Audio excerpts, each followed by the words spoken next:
Good afternoon, everybody. It's Tuesday, May 26th, and today I want to do a video on the famous, infamous Pink Brandywine tomato. The tomato in front of you that you see is the Pink Brandywine Sudduth strain, and it is known as quite possibly the greatest tomato of all time. There's a lot of hype behind this tomato, and I've been growing this strain of the tomato for 2 seasons, and for several seasons before, a hybridized version of it called Brandy Boy. And I have to say that this is one tomato that does live up to its hype. This is a very old heirloom tomato, and it has a reputation for being quite difficult to grow, like most heirlooms are. But I find it's actually one of the better heirlooms as in terms of a performer in a hot, humid climate. And boy, is it hot and humid here on the southeastern coast of North Carolina. It does not set fruits very well at all when the heat sets in come July. But in the earlier parts of the season, April, May, and very early June, it is quite prolific. And you can see right here, I have some pretty nice production on this plant. I cannot complain.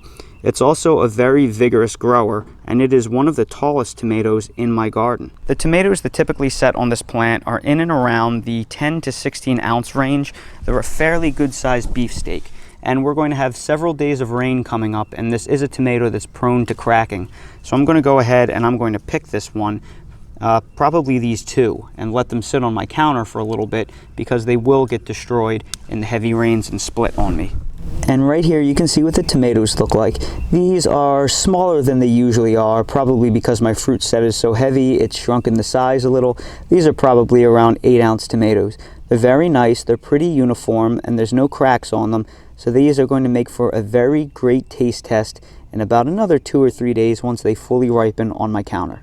And it's Friday, May 29th. I gave my Brandywine Sudduths a few days on the counter to ripen up a little bit better, and in the meantime I had another one vine ripe just perfectly for me. And normally they're a little bit bigger than this, but because it set fruit so heavily this year, all of them are just a little bit smaller than they normally are.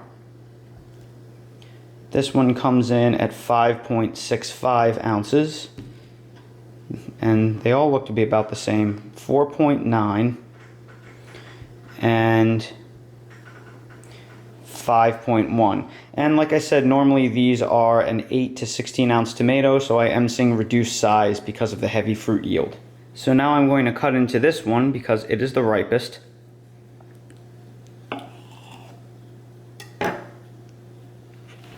And this is an absolutely gorgeous tomato. This is one of the meatiest tomatoes in the business.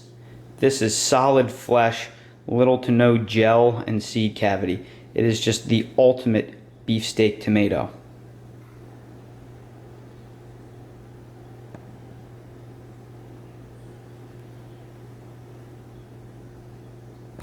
And now for the taste test, which is my favorite part of all of these videos.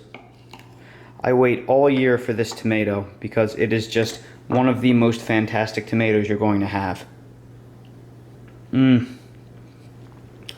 If you have never had a Brandywine Pink Sudduth strain tomato, it is a religious experience.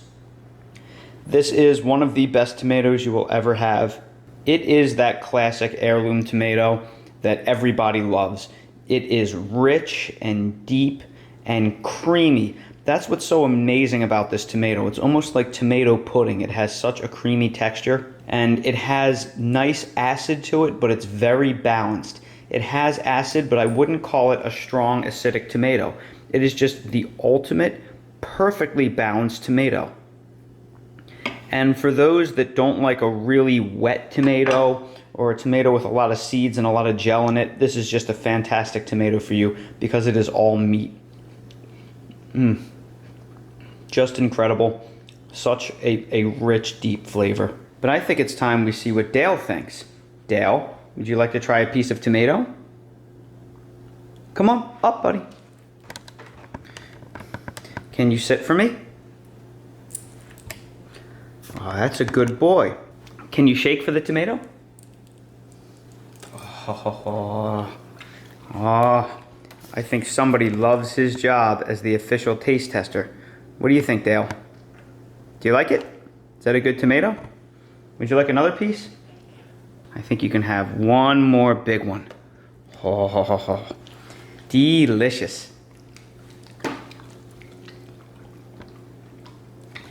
And just like that, the tomato is gone. I gave the rest to Brittany, and we just absolutely love this tomato. It's one of the best out there. It is the classic heirloom flavor.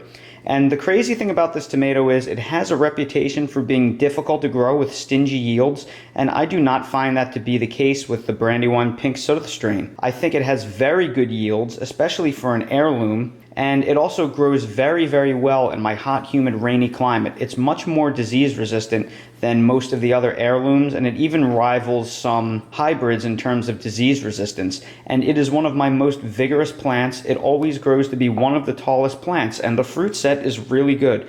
So this is one of those heirloom plants that I think is actually pretty easy to grow, and since it's one of the best tomatoes out there, I think most gardeners should be growing this. Each year that I grow it, I find it is one of my earlier tomatoes. Out of the 18 or 20 tomatoes I'm growing, this was the 5th or 6th to ripen for me, so it is on the earlier side. So that's my review of the king of all tomatoes, the Brandywine Pink Sudduth strain.